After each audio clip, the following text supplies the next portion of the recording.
Welcome everyone to this second in our series of podcasts on gender and revenue administration. Thank you very much for joining us today. I'm looking forward to continuing the conversation, this time focused on the role of gender in high-performing tax administrations. One aspect of this is how we continue to design and introduce policies that promote the participation of women in the workforce at tax administrations, and also more broadly promote women's participation in the economy. As employees, employers and business owners, women make a vital contribution. But right now in the world, we continue to see the negative impact of COVID-19 on women, rolling back gains in women's economic opportunities and widening gender gaps. As an IMF blog last year noted, what is good for women is ultimately good for addressing income inequality, economic growth and resilience. And that feels like a more positive note on which to move to some quick introductions. I'm Debra Adams, Division Chief in the Revenue Administration Division 1 at the IMF Fiscal Affairs Department, and I'm very pleased to host this conversation today. Let me take this opportunity to introduce my two guests. First, let me welcome Mirela Călugăreanu, President of the National Agency for Fiscal Administration in Romania, known as NAFA. Welcome, Mirela. And let me also welcome Fathuhulla Jameel, Commissioner General of the Maldives Inland Revenue Authority, known as MIRA. We always have a lot of acronyms in these IMF discussions, so that is good. I think we already have a signal of how diverse our conversation will be today, with experiences from a relatively large European revenue administration to a relatively small Asian island state administration. But I really believe the gender issues we explore today transcend both the location and size of our tax administrations and are truly global issues. I'm excited for you both to share your observations and insights, as I know they will provide inspiration to others facing similar issues around the globe, all those tax administrations. To get our conversation started, maybe I start by asking you both to take just a few minutes to tell us a little bit about your career and how that led you to join us here in today's conversation. Mirela, why don't you please get us started? Thank you. Thank you for your invitation. I am happy to share some of my experience with you. My career started 30 years ago in the tax field. I look back to that moment with joy.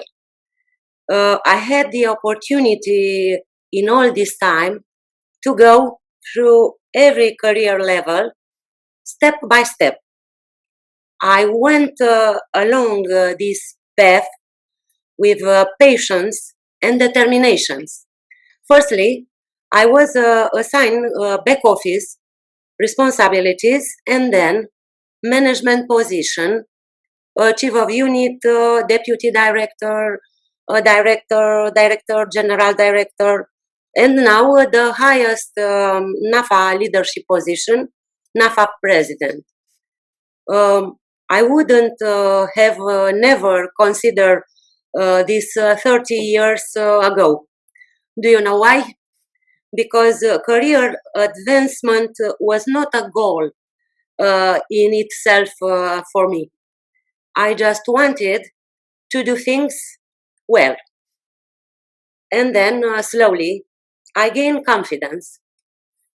Every success motivated me, and I understood that I can go from good to better. I am honored to be the first woman appointed as NAFA president. I was appointed in 2017 by the Prime Minister, position held at that time by a man. I returned in 2019 when I was appointed by a woman Prime Minister. I continued to collaborate after with two other Prime Ministers, both men.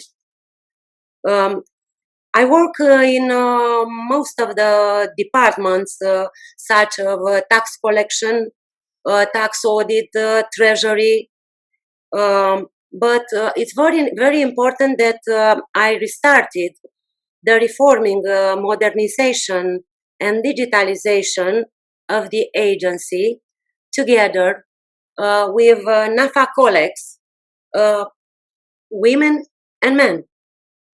I really enjoy working in a team, and I really enjoy to give a chance to the young people. I like to be close to people, to support them, and make sure they have the necessary resources. What else? I have learned that I need to constantly learn. Inactivity is my enemy. Self improvement is my ally. I have improved my professional training, but also my education. I obtained a doctoral degree in finance, focusing in on fiscality. I am currently an associated professor at the Academy of Economic Studies, the oldest Romanian university in the economic field.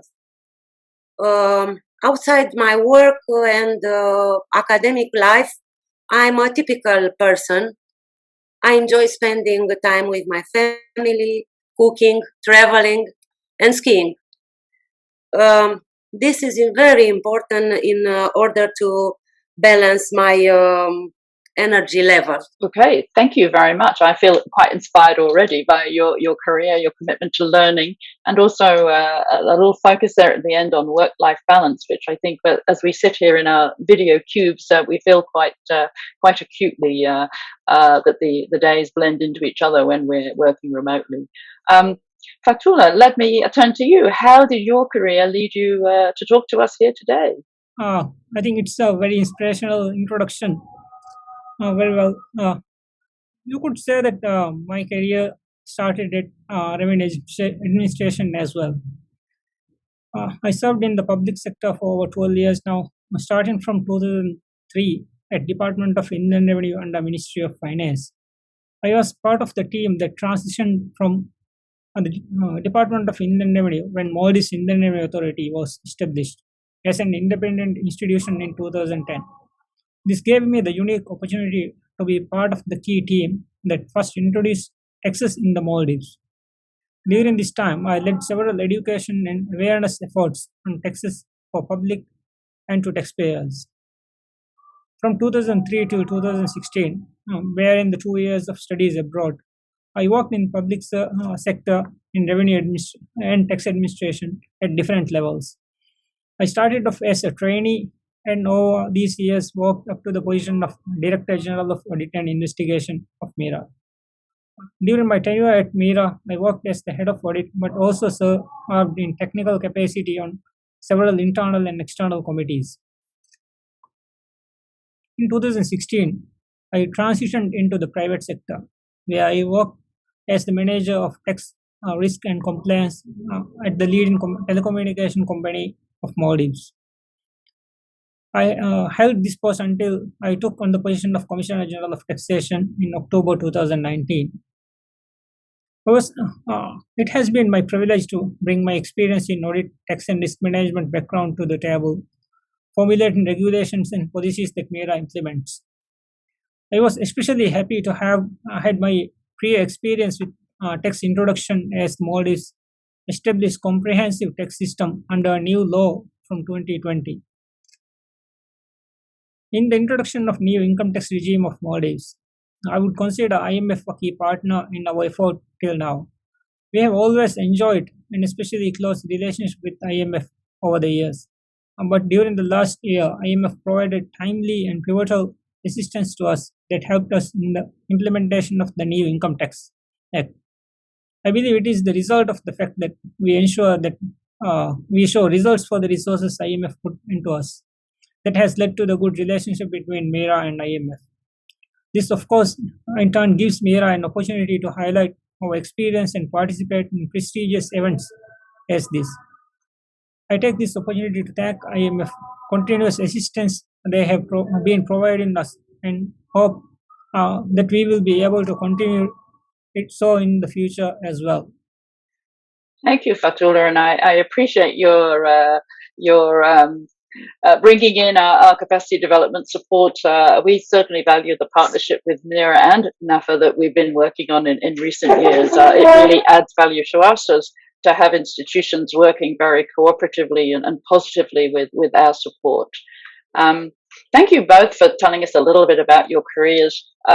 What I hear, which I often hear from tax practitioners, is a commitment to the mandate of the institution, a commitment to the hard work, also with a willingness to be flexible, to move around, soaking up knowledge and experience as your careers progress. Like Fathuhulla, I also had a period in the private sector. I think it adds a new angle to your thinking as a tax administrator. So I could talk forever about people's careers, but I want to move now to our main topic of gender issues in revenue administration. And I want to start with a question for you, Fathuhulla.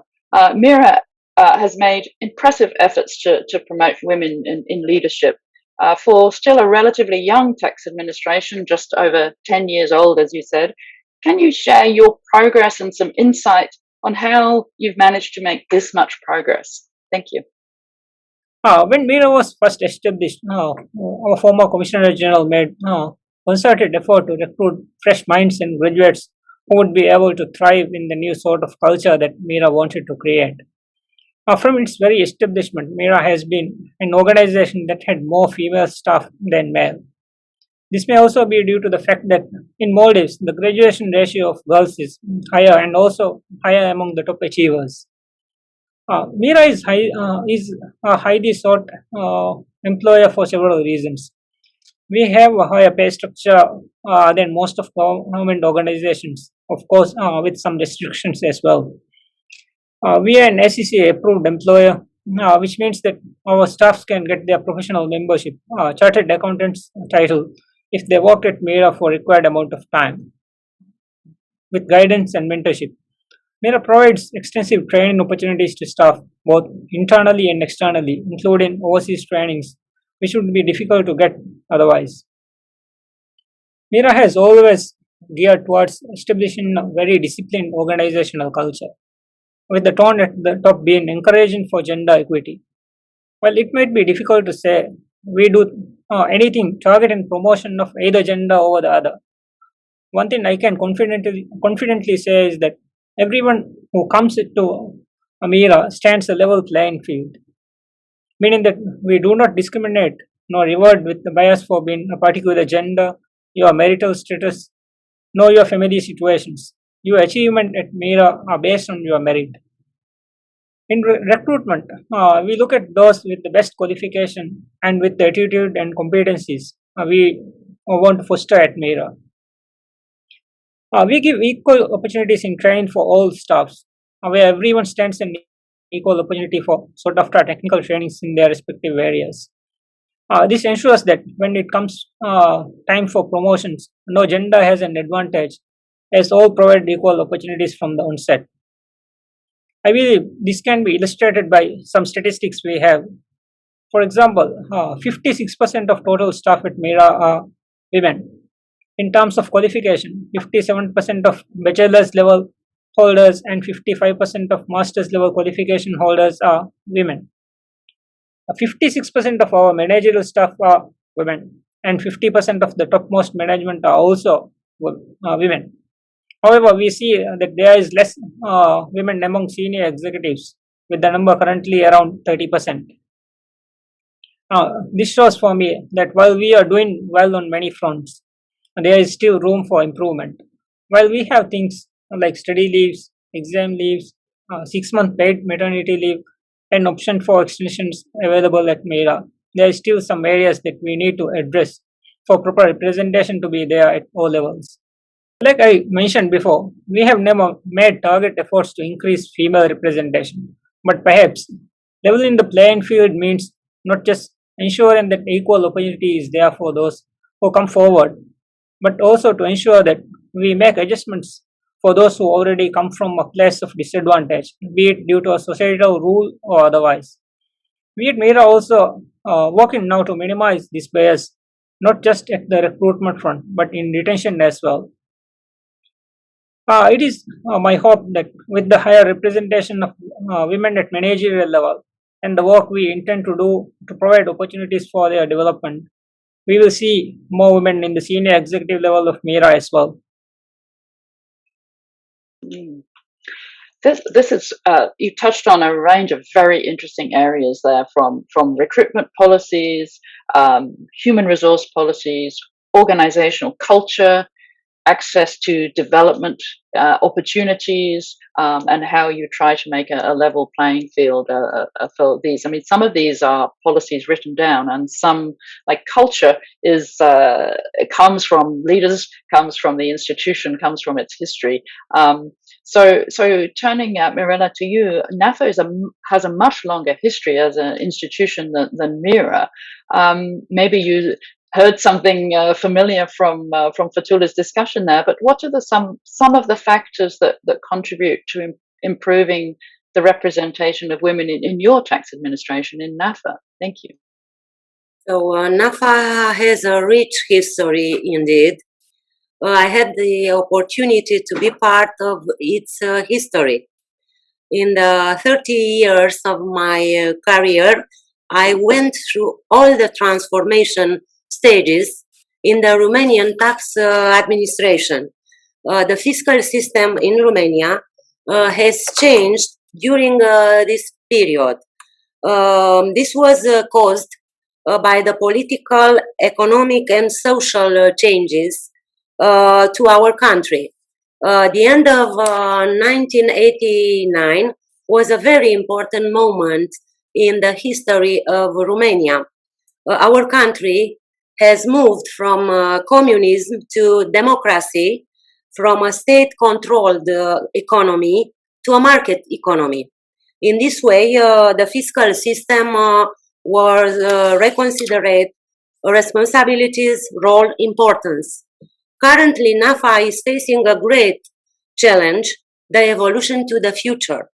Reform, digitalization, and transformation into a smart organization which can better respond to the expectation of Romanian citizens and international partners. That's why we are investing in the training of our staff to make sure our employees are prepared for the future. This means access to professional training for all, not only for women. We plan to set up a fiscality school. Equal access to education and training is a powerful tool. I believe that the factors which affected the representation of women in NAFA are in general economic, social, and cultural. If I were to name the particular factors which motivated women to work in Romania tax administration, I would pick domain of work, job stability, income security, flexible paid leave, parental paid leave policy, possibility to follow a career, gender non-discrimination, and organizational culture. NAFA has over 22,000 employees, and 65% of them are women. Also, women represent 60% of the management position. Moreover, inside NAFA we have equal opportunity experts. They monitor the implementation of equal opportunity principles. Gender equality is an essential principle guiding the human resources policies. The human resources strategy for 2020-2025 will take into account the gender diversity. A couple of important points I would like to mention in this context. there is no gender pay gap inside NAFA. We take action to include women in all important projects. We have strict policies with regards to equal opportunity. For example, our Ministry of Finance has appointed me to lead one of the most important working groups. The group has developed the recovery and resilience plan to help recover from pandemic impact. These are the important things we are doing in NAFA in this field. Great, Mirela. Thank you very much. I'm asking about the equal opportunities experts that you noted are employed within NAFA. And are these tax people who become equal opportunity experts, or are they equal opportunity experts who join the tax service? I'm interested in the role of these individuals. Yes, we have two persons in this field. We try to develop this field with other experts in the next time, because in Romania we have a special agency in this field in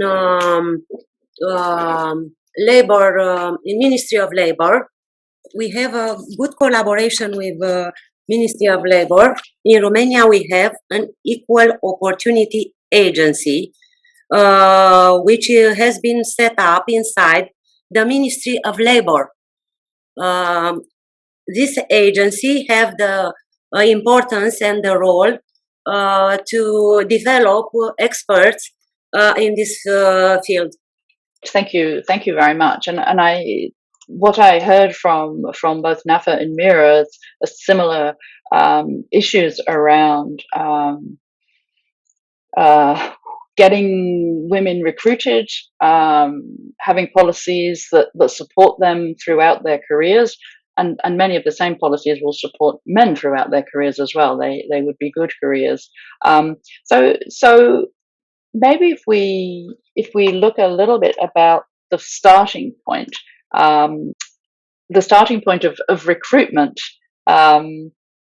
because that's where, to me, it all starts. How do we get started in tax administration? And maybe, Fathuhulla, I can start with you about what, in your view, is the best way to attract the best women to work in tax administration. How does Mira do this? Because you talked a little bit about the quality of graduates coming up in the Maldives. I mean, is that the starting point? How do you get those women into your institution?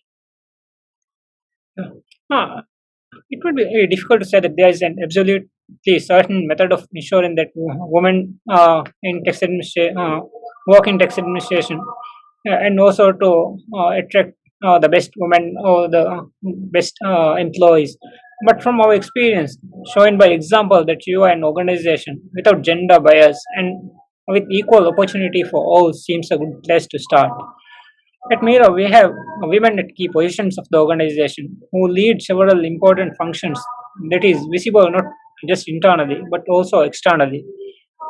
We highlight and celebrate the achievement of these staff through media releases such as My Mira Journey or other highlights we make for days such as Women's Day. I also think one of the best ways to illustrate the organizational culture is through our female staff themselves. Female staff at Mira are extremely competent and empowered to take lead and make decisions. The attitude at the top of the organization towards this empowerment is shown through the respectful engagement had at meetings and the opportunities to lead major reform works at Mira. When you look at team members who represent Mira at key areas, there are highly skilled women, which in turn shows everyone how the organizational culture is at Mira. For example, in Mira's enforcement team, media team, international team, return processing, HR, payment processing, as well as some audit teams, there are women at the top level leading these teams. Another one which I previously mentioned is targeted succession planning and individual development planning. I think succession planning is an area where, if done well, those who want to retain have some level of assurance that their efforts are viewed and equally that they have an equal opportunity for development. From the perspective of Mira, we are still a relatively young tax administration. We started off with a very young workforce, and over the past 10 years, the team members have also matured with the organization, which meant that our initial policies and culture also needed to change to fit the change in need of our staff as they moved from new entrants to their mid careers. Whether this be things like extended maternity leave, family responsibility leaves, flexible working hours in this pandemic, work from home opportunities, the organization also needs to be flexible to the change in environment and change in needs of the team. I think if you make efforts to be a dynamic organization as such, where even if you don't achieve everything right off, but continue to keep making steadfast efforts to improve, you will be able to attract the best talent to your organization, both male and female. On a more lighter note, it has been the case that tax administration and taxes in general have always been viewed as a very male-oriented, boring spectrum of work, for lack of a better word. At Mira, we organize things like open days for people to walk in and ask questions about employment at Mira, but also to showcase that it is not just sitting at a desk and crunching numbers. There is variety of skills and competencies to be developed at tax administration, and an opportunity to specialize in very technical areas. And we also try to showcase our work using modern media platforms and attractive media methods to engage everyone in what we do. I think, Fathuhulla, as a follower of Mira on Facebook, I'm a bit old-fashioned. I'm stuck in the Facebook era, but I think your outward, your social media presence, your visibility is definitely one factor that I would see as your success, and having visible role models, leaders in the top of your administration who are out there promoting the work, and I think definitely. When I think of my career, role models are always very important. And the other interesting thing you talked about there was about succession planning and getting the pipeline of women who can come through to those leadership positions. And I see sitting here looking at Mirela as the president of NAFA as a role model for her staff, for people outside NAFA as well. It's that I think goes a very long way for people thinking about a career. I very much liked the career outline that you laid out there for Mira as well. It's really important. And that discussion was a little bit focused about attracting women into your organization in the tax administration. But if we broaden the discussion, and here I will ask Mirela. She talked a little bit already about the equal opportunities work, but what do you see as the role, the broader government role, being played in supporting the tax administration to improve their gender diversity in the workforce? Mirela, can I turn to you about that broader government role? Thank you. The government plays an essential role on this topic. Equal opportunity and equal treatment represent important human rights principle. That's why public policies in this field must bring an improvement to the quality of life. They must correct the attitude that leads to isolation of certain persons. In Romania, equal opportunity is regulated by law. Moreover, the international and community regulations have been included in the legal framework of Romania. As I said, at the governmental level, a strategy was adopted to ensure the implementation of these equal opportunity policies. In this way, an equal opportunity agency has been set up, as I said, inside the Ministry of Labour. In this context, the institutional capacity was improved through a national mechanism in the gender diversity domain.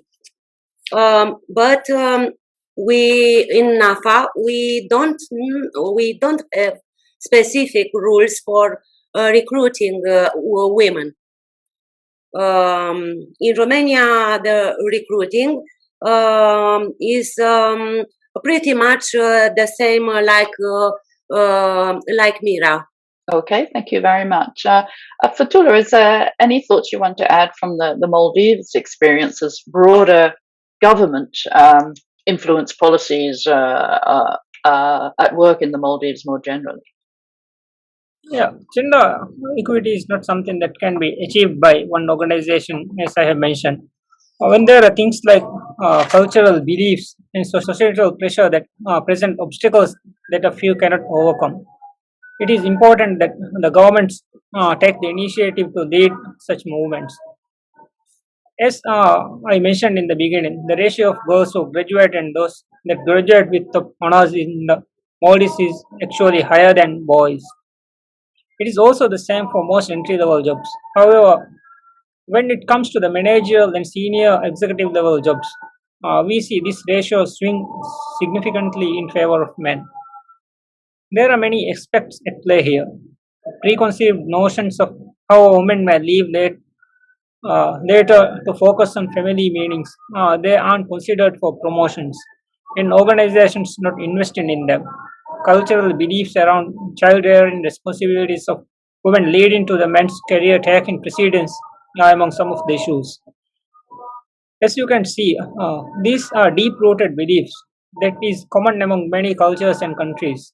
So, while the tax administration can create their own culture with diverse from those kind of beliefs, from the perspective of broader society, government has a key role to play.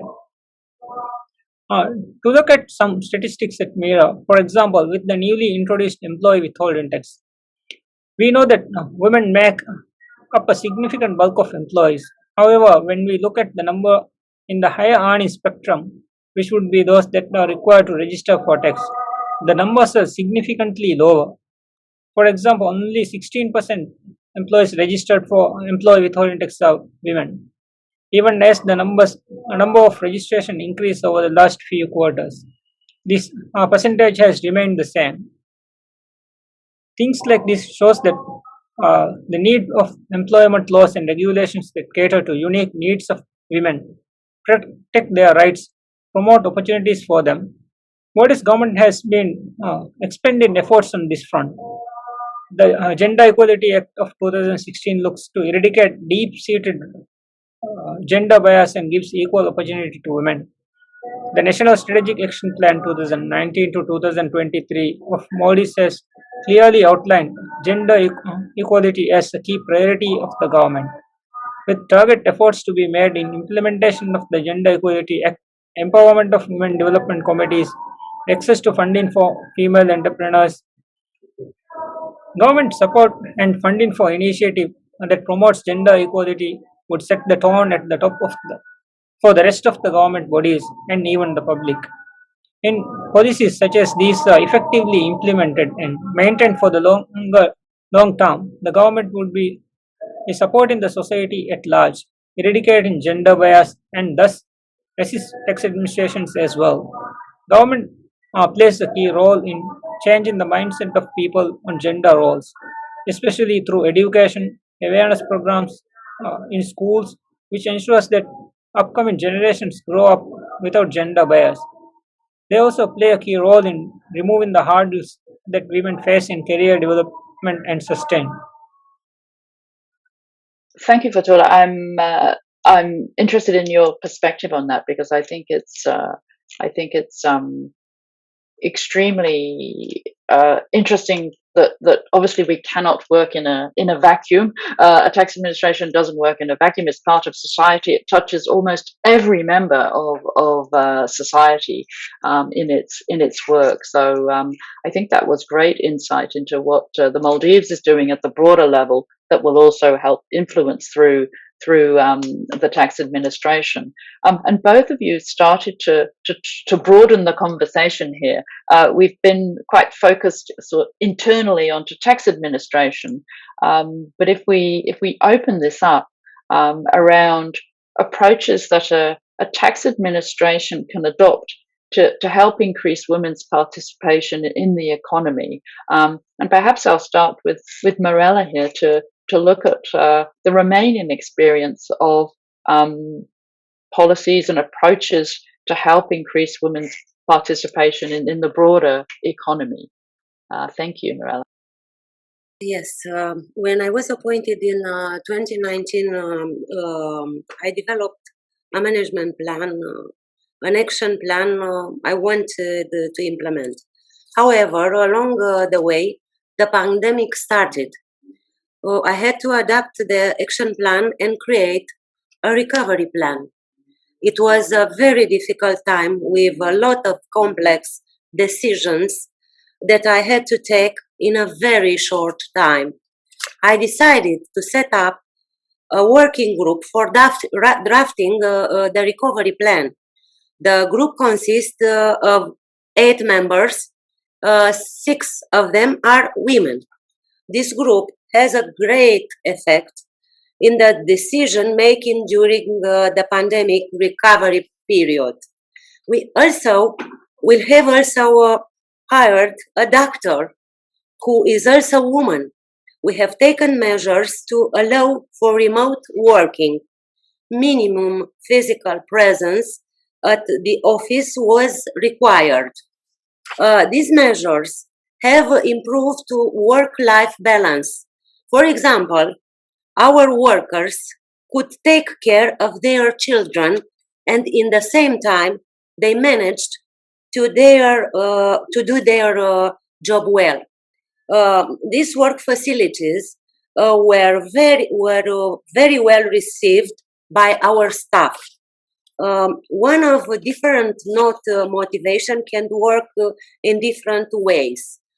Personally, I was highly motivated by the fact that I received an award at the Woman Who Changed Romania Gala, together with other important persons from the public and private sector.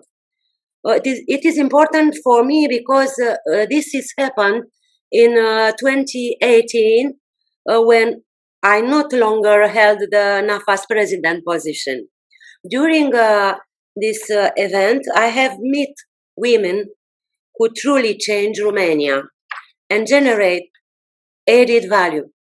At the end of 2019, we have succeeded in setting up the Consultative Council. The Consultative Council has the important role of listening to the voice of the academics and the private sector in order to support us in implementing reform measures. Within the Consultative Council, there is a fair participation of women. One of these women was recently appointed Secretary of State in the Ministry of Economy. She is in charge of the small and medium enterprises. I had a meeting with Madam Secretary of State 2 weeks ago, and we have a strong cooperation in order to support the small and medium enterprises in line with our responsibilities. This is a good moment in Romania to develop an approach in order to improve the participation of women on the job market.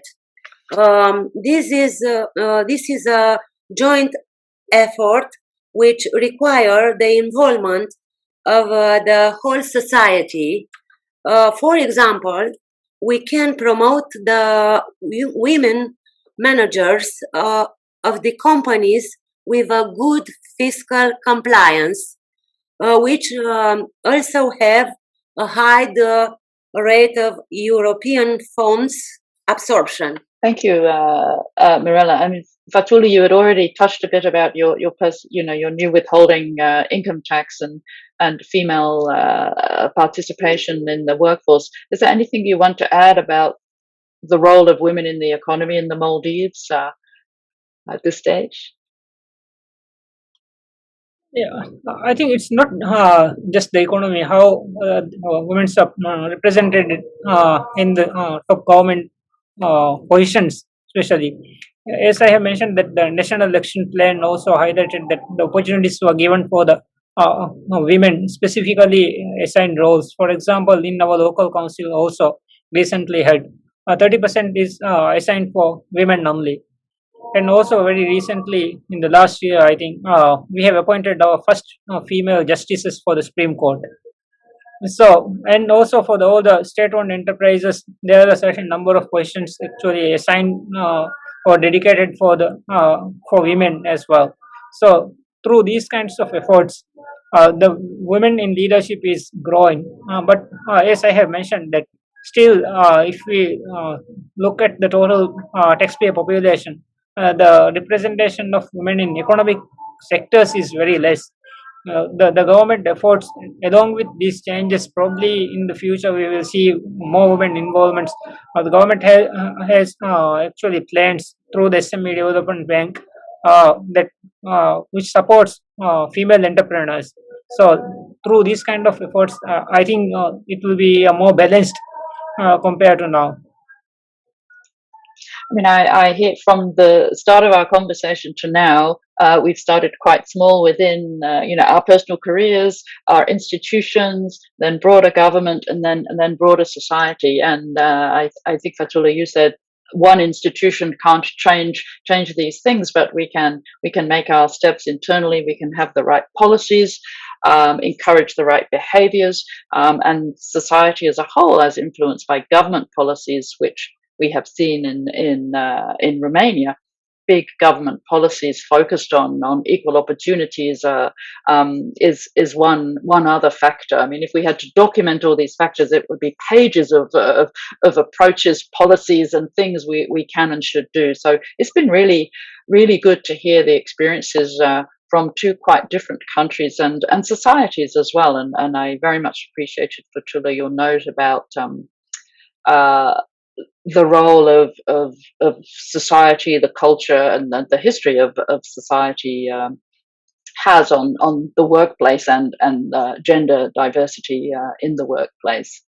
To sort of bring our conversation to a close, and I think we have just a little bit of time. Maybe we'll return to the more personal, and maybe Mirela, I'll start with you as a successful leader in tax administration.